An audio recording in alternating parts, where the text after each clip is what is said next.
मैं पेशे से एक सरकारी इंजीनियर था और लोक निर्माण विभाग में काम करता था। मेरी शादी को 3 साल हो चुके थे। मैंने ये शादी अरेंज मैरिज से की थी, क्योंकि घर से दबाव था कि शादी माता पिता की मर्जी से ही होनी है। मेरी पत्नी एक संस्कारी पत्नी और एक अच्छी माँ थी। उसका नाम सोनम था। हमारा एक बेटा था और वो 2 साल का होने वाला था। एक दिन मैं ऑफिस से घर वापस आया तो मैंने देखा मेरी पत्नी की बहन यानी मेरी साली घर पर आई हुई थी। उसकी उम्र 21 साल के आसपास रही होगी। उसका नाम आलिया था और वो दिखने में बहुत हसीन और खूबसूरत लग रही थी। मेरी पत्नी ने बताया कि आलिया को कॉलेज से 1 महीने की छुट्टी मिली है, इसलिए वो अपनी छुट्टियां यहीं हमारे साथ गुजारेगी। मैंने कहा, अच्छी बात है, और आंखों से उसे देखते हुए अपने कमरे में चला गया। आज ऑफिस में बहुत काम था, इस कारण मैं काफी थका हुआ था, इसलिए बेड पर लेटते ही मुझे नींद आ गई। दूसरे दिन सुबह सवेरे आलिया मेरे लिए कमरे में चाय लेकर आई। मैं अभी नींद में था। जब वो मेरे पास चाय देने आई तो मुझे लगा यह मेरी पत्नी सोनम है। मैंने उसे पकड़कर अपने पास कर लिया और उसके साथ मजाक करने लगा। वो भी मेरा साथ देने लगी। फिर जैसे ही मैंने आंखें खोलकर देखा तो यह आलिया थी। अपनी साली को देखते ही मैंने तुरंत उसे छोड़ दिया और उससे माफी मांगी। उसे इस तरह पकड़कर अपने पास करने से मेरे पूरे शरीर में तो बिजली सी दौड़ गई थी। इस बात को ना तो मैंने किसी से कहा, ना ही मेरी साली ने, और बात आई गई। फिर दूसरे दिन मैं ऑफिस से थोड़ा जल्दी फ्री हो गया था, इसलिए घर जल्दी वापस आ गया था। उस वक्त मेरी पत्नी बच्चे को लेकर मार्केट गई हुई थी। मुझे लगा शायद मेरी साली आलिया भी उसके साथ गई हुई है, क्योंकि घर में कोई भी दिखाई नहीं दे रहा था। मैं अपने कमरे में आया और कपड़े बदलकर सीधा वॉशरूम में चला गया। वॉशरूम का दरवाजा भी खुला हुआ था। जैसे ही मैंने वॉशरूम का दरवाजा खोला तो आलिया अंदर बिना कपड़े के नहा रही थी। उसे इस हाल में देखते ही मेरी तो जैसे सांसें ही अटक गईं। वह मुझे देखकर मुस्कुराने लगी और बोली, क्या हुआ जीजू, आपकी सांसें क्यों ऊपर नीचे हो रही है? उसकी खूबसूरती देखकर मैं कुछ पलों के लिए जैसे सुन्न सा हो गया था। फिर जल्दी से दरवाजा बंद किया और कहा कि दरवाजा अंदर से बंद करके नहाया करो, और उसे सॉरी बोलते हुए वापस अपने रूम में चला गया। उस रात मेरे दिमाग में आलिया का ख्याल आता रहा। उसको जिस हालत में देखा था वो बार बार मेरे सामने आ रहा था। इसी कारण मैं रात में अच्छे से सो भी नहीं पाया। लेकिन एक बात मुझे हैरान करती थी कि इतना सब होने के बाद भी मेरी साली को कुछ भी बुरा नहीं लगा, और ना ही उसने ये बातें कभी अपनी दीदी से कहीं। फिर कुछ दिन ऐसे ही गुजरता रहा। इस बीच आलिया की हरकतें मुझे काफी अजीब लगने लगी थीं। वो हमेशा मेरी तरफ कुछ अजीब नजरों से देखती। उसे जब भी मुझे टच करने का मौका मिलता वो बेझिझक टच कर लेती, और कई बार तो जब मेरा बेटा मेरे पास होता तो वह उसे लेने के बहाने मेरे बहुत करीब भी आ जाती थी। मुझे आलिया का यह सब करना ठीक नहीं लग रहा था, लेकिन मैंने इस पर ज्यादा ध्यान नहीं दिया।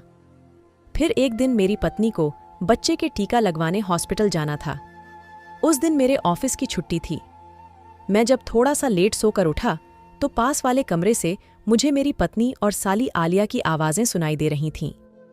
मेरी पत्नी आलिया को अपने साथ हॉस्पिटल लेकर जाना चाहती थी, लेकिन आलिया ने कहा उसे बच्चों को इंजेक्शन लगाते देखा नहीं जाता और उसकी तबीयत खराब हो जाती है, इसीलिए वह नहीं जा पाएगी।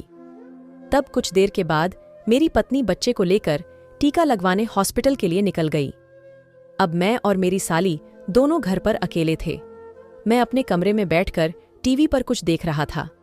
तभी आलिया मेरे कमरे में आई और मेरे काफी करीब आकर बैठ गई और कहने लगी, जीजू, क्या आप मेरे सर पर हाथ लगाकर देख सकते हैं कि मुझे बुखार है या नहीं?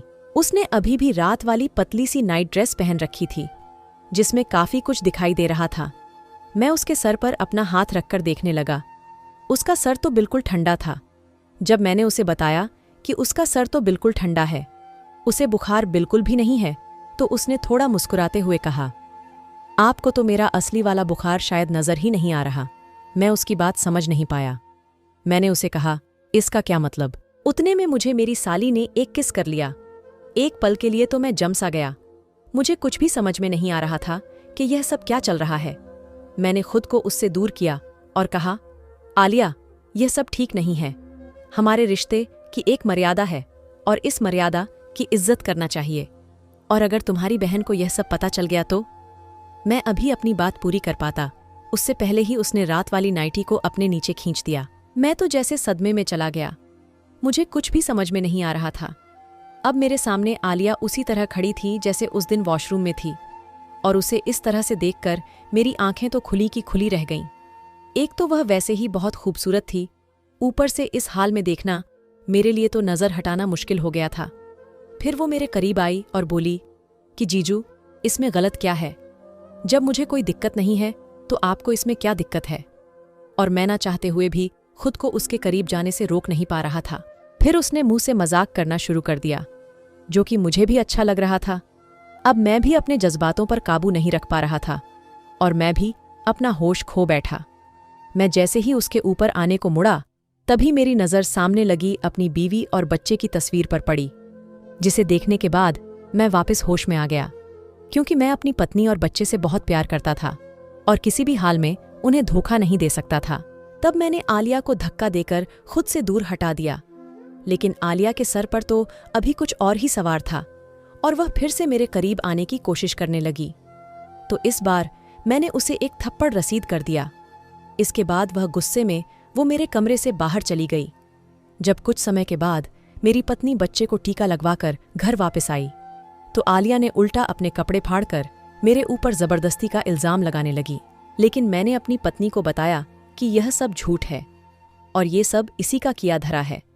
लेकिन मेरी पत्नी ने मेरी बात सुनने से अधिक अपनी बहन की बात पर यकीन किया और मेरी कोई बात सुनने को तैयार नहीं थी और लगातार रोए जा रही थी।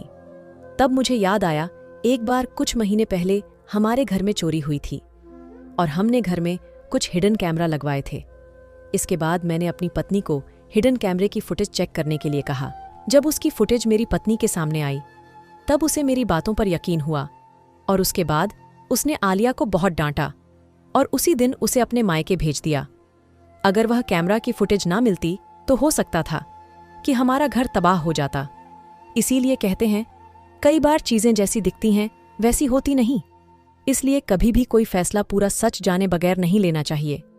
आधा सच घर बर्बाद कर सकता है। ये कहानी हमें एक सीख भी देती है कि हमें अपने पार्टनर पर यकीन करो और कोई भी फैसला लेने से पहले उसकी सच्चाई एक बार जरूर जांच लो, अन्यथा घर आपका बर्बाद होगा, दूसरे का नहीं। यह कहानी कैसी लगी कमेंट बॉक्स में ज़रूर बताइए और ऐसे ही कहानियाँ देखने के लिए हमारे YouTube चैनल को सब्सक्राइब करके घंटे के बेल को दबा लीजिए ताकि मेरी वीडियो आपको हमेशा मिलती रहे। धन्यवाद।